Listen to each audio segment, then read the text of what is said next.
Jim, first of all, a really exciting weekend for the club, for yourself, for the city and the support within the city, the return of the Dundee derby after more than 2 years. I mean, it's exciting, isn't it?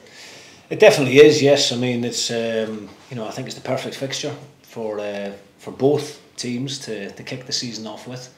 You can see the appetite that's out there for the game. In terms of the season, the tickets that have been sold within, I think, 90 minutes, it was a sellout. So it's a great opportunity for our players to really show the supporters what the club means to them. We're well aware of the significance of the game itself, and bragging rights are obviously at stake as well for our fans. So we've had a really good pre-season. Okay, barring the couple of injuries that we've picked up, the key players like Ryan Strain and Ross Docherty, but other than that, the rest of the group have came through unscathed, and I feel we're in a really good place going into it. And just because you've touched on it there, I'll just ask you just now, how are those injuries? What can you tell us? Well, Ross Docherty is getting closer by the day, and he's not had any training with the group, but he's certainly back out running, doing some individual exercises with the medical team. And we would hope in the next week to 10 days that Ross will join back in with the group. We have to bear in mind that his fitness levels aren't going to be anywhere where they need to be, so we've got to try and maybe arrange a bounce game for him, try and get him some minutes, but it'll be a real lift to the group when he is back involved. Ryan Strain, on the other hand, is a bit of a longer term one. He went through surgery last weekend.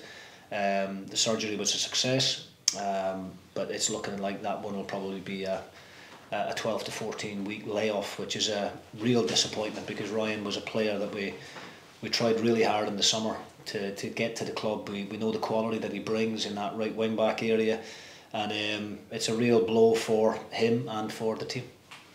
And the return to sort of top tier football and launching the campaign this season off the back of a derby, I mean, is this a new chapter for Dundee United? Is this where Dundee United belongs? Well, I think the Scottish Premiership is a better place with clubs like Dundee United in it. I think having the Dundee derby and the Edinburgh derby and the Glasgow derby, I think that's really important to Scottish football. I firmly believe that this is where a club like Dundee United belong. I mean, we don't want to be celebrating winning the league below ever again, albeit we'll have a little celebration prior to the game and fly the flag, but it's not something that we're going to over-celebrate. It's all about the Premiership now. We've done great work behind the scenes in terms of the recruitment, in terms of the quality of players that we've been able to bring in. Those guys are well settled now. There's a real clear understanding of what's being asked of the group, and hopefully that will all come to fruition on Sunday. And there's time for a few last-minute changes.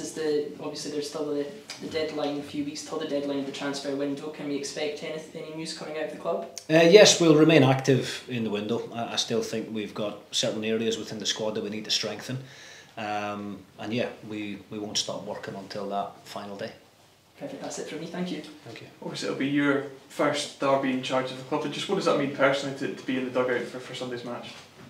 Well, yeah, I mean, look, obviously I'm delighted to be here at this club, and it's a great honour to be managing them in the Premiership, but nobody needs to explain to me the significance of a game like this. We've got lots of staff members here behind the scenes who are huge Dundee United supporters all their lives, and they're very quick to tell us how important this game is to them. So yes, it's only one game, and it's the first game of the season, but we want to make sure we hit the ground running. We want to keep the supporters there with us, and the only way you can do that is as a group is to show them that it matters.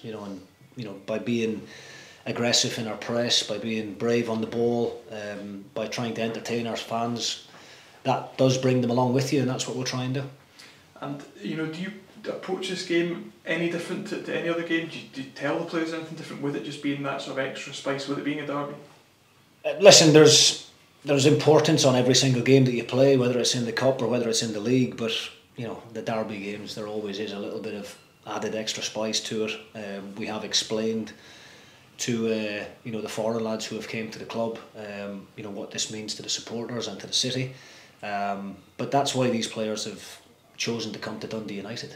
They want to be a part of big games like this. They want to play in the Premiership, and they want to test themselves against good teams. And Dundee are a very good team. Tony Docherty has done a remarkable job in his first year in management, and he's added more good quality players in the summer to the good group that he had last season. So we're under no illusions how difficult the game is going to be, but we're going to approach it in a very optimistic fashion and be positive and believe that we can win the game. And just generally being back in the top flight, for you, what does a successful season for Dundee United look like? Well, listen, we've got ambitions, obviously. I think, we need to remain grounded, and I understand the size of the club and the expectation that comes with that, but I don't think anybody would mind me saying that our first target initially is to make sure that we accumulate enough points to make sure that Dundee United is a Scottish Premiership team next season. Once we achieve that objective, then we can start looking towards top 6 and how close we are to that, and then set a new points target. And we've got to believe that we're capable of doing that. Teams last season like Dundee and even like Kilmarnock, who coming up out of the Championship into the Premiership, have achieved top 6 success. There's no reason why we can't do that, but I'm not going to put that pressure on the players at this moment in time. We want to make sure that we get off to a good start, win games of football and get points on the board early doors.